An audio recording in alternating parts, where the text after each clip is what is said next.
دوستو سن 2015 میں servant of the people نام کا ایک سیریل یوکرین دیش میں ریلیز ہوا تھا۔ اس سیریل کی پوری کہانی ایک ایسے انسان کے آس پاس گھوم رہی تھی کہ جو ایک عام اسکول میں پڑھایا کرتا تھا، یعنی ایک چھوٹے سے اسکول کا ٹیچر ہوا کرتا تھا۔ ایک ایسا ٹیچر کہ جو اپنے دیش میں بگڑے ہوئے تمام حالات سے بہت زیادہ پریشان رہا کرتا تھا۔ اسی لیے اس ٹیچر نے دھیرے دھیرے اپنے دیش کی تمام برائیوں کو ختم کرنے کا فیصلہ کیا۔ نیچے لیول سے پہلے اس نے کرپشن کے خلاف لڑائی شروع کی اور بعد میں دھیرے دھیرے یہ پولیٹیکل طور پر اوپر اٹھتا چلا گیا۔ نہ صرف دیش سے کرپشن کو ختم کیا بلکہ ساتھ ہی ساتھ دیش کے دشمنوں کی بھی ناک میں دم کر کے رکھ دیا۔ اتنا ہی نہیں، یہ نارمل سا ٹیچر اس سیریل کے اندر دیش کا پریزیڈنٹ یعنی راشٹرپتی بھی بن جاتا ہے اور اس طرح سے پورے بگڑے ہوئے حالات کو ایک اچھے حالات میں بدل دیتا ہے اور پورے ملک کو ایک خوشحال ملک بنا دیتا ہے۔ اب کیونکہ دوستو جس دور میں اس سیریل کو ریلیز کیا گیا تھا وہ ایک ایسا دور تھا کہ جب یوکرین سچ میں بھی راجنیتک طور پر اپنے اندر موجود بہت ساری پریشانیوں کا مقابلہ کر رہا تھا۔ نہ صرف حد سے زیادہ کرپشن بڑھ چکا تھا بلکہ روس اور نیٹو کی لڑائی کے بیچ بری طرح سے پستا بھی جا رہا تھا۔ یہی وجہ تھی کہ اس سیریل کے ریلیز ہوتے ہی اس کو لوگوں کی طرف سے بڑا زبردست رسپانس ملا اور دیکھتے ہی دیکھتے یہ سپر ڈپر ہٹ ہو گیا۔ مگر دوستو اگر بات یہیں پر ختم ہو جاتی تو شاید ہم لوگوں کو حیرانی نہیں ہوتی، مگر دوستو یہ بات یہیں پر ختم نہیں ہوئی بلکہ یوکرین کے لوگوں کے دماغوں پر تو اس سیریل کا جنون اتنا زیادہ چڑھ چکا تھا کہ انہوں نے سیریل سے الگ ہٹ کر اب اپنی اصل زندگی میں بھی اسی کامیڈین یعنی ایکٹر کو ہی اپنے دیش کا راشٹرپتی بنا لیا کہ جس نے اس سیریل میں ٹیچر کا کردار ادا کیا تھا۔ ہاں دوستو، آپ لوگ بالکل صحیح سن رہے ہیں اور جانتے ہیں کہ اس سیریل میں وہ کردار ادا کرنے والا کامیڈین کون تھا؟ وہ تھے ولودیمیر زیلنسکی، وہی زیلنسکی کہ جن کی تصویریں آج کل سوشل میڈیا پر بڑی تیزی کے ساتھ وائرل ہو رہی ہیں اور یہ سب کچھ ہو رہا ہے رشیا اور یوکرین کے وار کی وجہ سے۔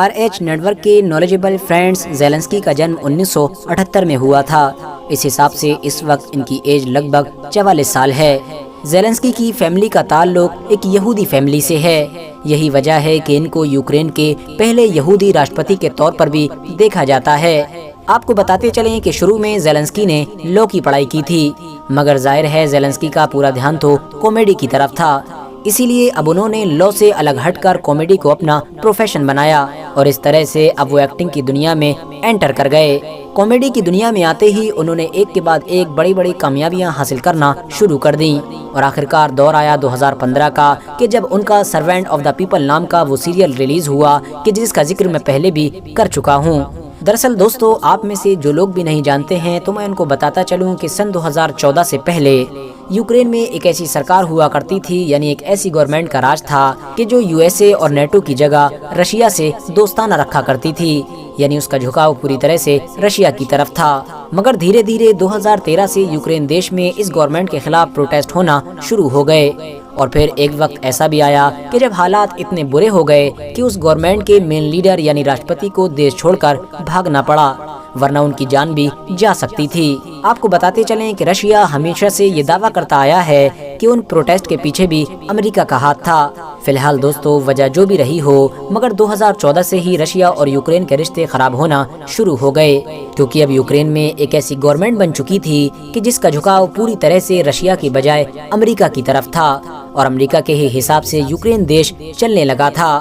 اسی وجہ سے رشیا نے غصے میں آ کر اسی دور میں ہی کرائمیا پر بھی حملہ کر دیا تھا اور کرائمیا کو اپنے اندر ملا لیا تھا، جس کی وجہ سے اب یوکرین بہت ساری اندرونی پریشانیوں کا سامنا بھی کرنے لگا تھا کیونکہ یوکرین کے لوگ ہی آپس ہی میں ڈیوائیڈ ہونا شروع ہو گئے تھے۔ اسی دور میں ہی زیلنسکی کا سرونٹ آف دا پیپل نام کا وہ شو نہ صرف ریلیز ہوا بلکہ اس نے زبردست کامیابی بھی حاصل کی۔ نتیجہ یہ ہوا کہ جب 2019 کے الیکشن کا ٹائم آیا تو اس سے پہلے ہی زیلنسکی نے سب کو چونکاتے ہوئے اور سیریل کی وجہ سے اپنی پاپولیرٹی کا فائدہ اٹھاتے ہوئے اپنے آپ کو پالیٹکس میں انٹر کر لیا۔ نہ صرف اپنے آپ کو راشٹرپتی پد کا دعوے دار بتایا بلکہ ایک اپنی پارٹی بھی لانچ کی اور اس پارٹی کا نام تھا سرونٹ آف دا پیپل۔ ہاں دوستو وہی نام کہ جو ان کے سیریل کا بھی ہوا کرتا تھا۔